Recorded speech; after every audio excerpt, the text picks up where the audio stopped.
बिस्मिल्लाहिर्रहमानिर्रहीम। शुरू से रब्ब जलील के नाम से जो मेरा और आपका पालने वाला है। दुरूद व सलाम ख़त्मी मर्तबत अहमद मुस्तफ़ा सल्लल्लाहु अलैहि वसल्लम और उनकी आले पाक पर। गुज़श्ता वीडियो में हम बात कर रहे थे सलीम शहजाद की। बल्दिया उज़्मा कराची में जब फारूक सत्तार मेयर थे तो उनके साथ जो है खालिद बिन वलीद जो नॉर्थ नज़ामत के कौंसलर थे और मोहित खान, ये उनके साथ दो कौंसलर उनके साथ लगाए गए, जो इसमें खालिद बिन वलीद थे और मोहित खान थे। शुरू में मैं आपको थोड़ा सा बताते चलूं कि जोन डिस्ट्रिक्ट सेंट्रल में बर्थ एंड कंट्रोल, जहाँ से डेथ और बर्थ सर्टिफिकेट इशू होते हैं, वहाँ अगर पुराने लोगों को याद हो, अनवार अहमद खान कौंसलर, उनको बर्थ एंड डेथ सर्टिफिकेट के ऊपर लगाया गया और वो पहला कत्ल था जो पार्टी ने सिर्फ इस बुनियाद पे किया था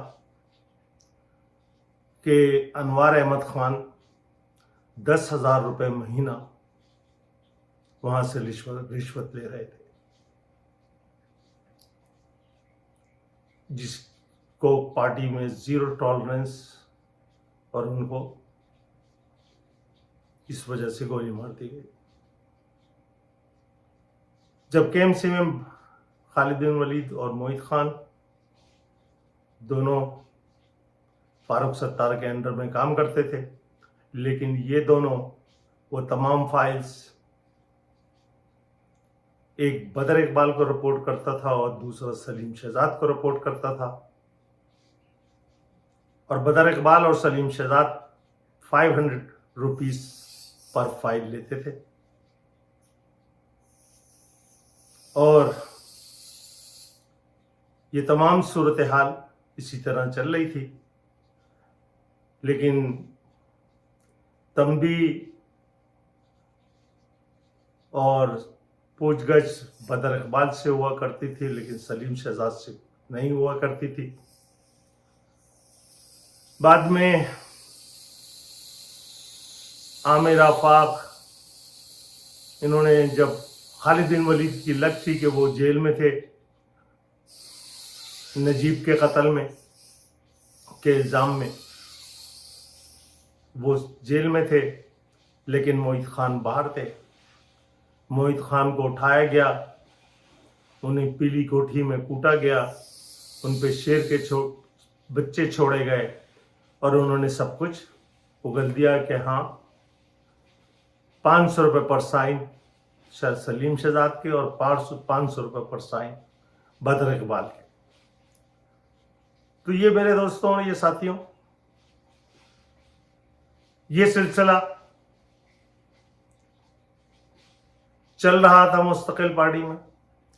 बहुत सारी चीजों की अल्ताफ हुसैन को खबर ही नहीं लगने दी जाती थी और बाला ही बाला नीचे ही सारे मामलात चलाए जाते थे। ये भी एक वजह थी पार्टी में ग्रुपबंदी की कि एक को पकड़ा जाए और दूसरे का सर सहलाया जाए। इसी तरह अगर मैं हारिस जो असले की दुकान है, डीलर है सदर में, वहां पर मैं खुद अपनी गन लेने परमिट पे जो मुझे लेनी थी, मैं गया था। मेरे साथ शहजाद मिर्जा थे, असलम थे, जफर एजाज थे, और थोड़ी देर बाद हमने हैदर अली को देखा, वो हमारे बाद आया और उसके आने अभी सलाम दुआई हो रही थी कि 10 मिनट नहीं लगे होंगे कि पीछे से 2 आदमी नकाब पोश अंदर आए। उन्होंने, कोई बाहर गाड़ी में बैठा था, वो बाल पकड़ते थे, शक्ल दिखाते थे बाहर वालों को कि ये आखिर में उन्होंने हैदर अली का, हैदर अली ये याद रहे उसी वक्त हार्डली 10-15 दिन पहले जेल से रिहा हुआ था, और चूंकि 3 साल बाद रिहा हुआ था तो आमिर और आफाक से राब्ते में भी नहीं था, तो वो नकाबपोश हैदर अली को बाहर ले गए। उसके बाद शटर गिरा दिया गया और उसके बाद गोलियां चलने की आवाज आई और फिर सन्नाटा छा गया।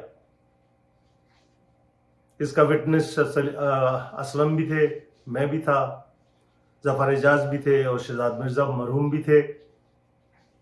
जब हमने शटर खोल के बाहर देखा तो पजीरों में जो हमने देखा वो बाली और बल्दिया का नूरा था। कातिल उससे आगे वाली गाड़ी में रवाना हो चुके थे और उनकी कवरिंग के लिए बाली और नूरा को हमने अपनी आंखों से देखा।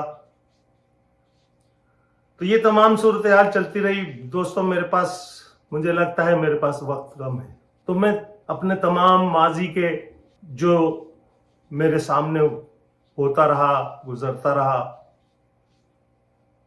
वो मैं आपके गोश गुजार, मैं इंशाल्लाह कोशिश करूंगा कि जितनी तेजी से ये तमाम सूरत हाल मैं आप पे वाज़ा कर दूं। इंशाल्लाह मुझे इजाजत दीजिए, अगली वीडियो तक इंशाल्लाह जल्द ही मैं इससे आगे की कहानियां आपके सामने पेश करूंगा। वस्सलाम।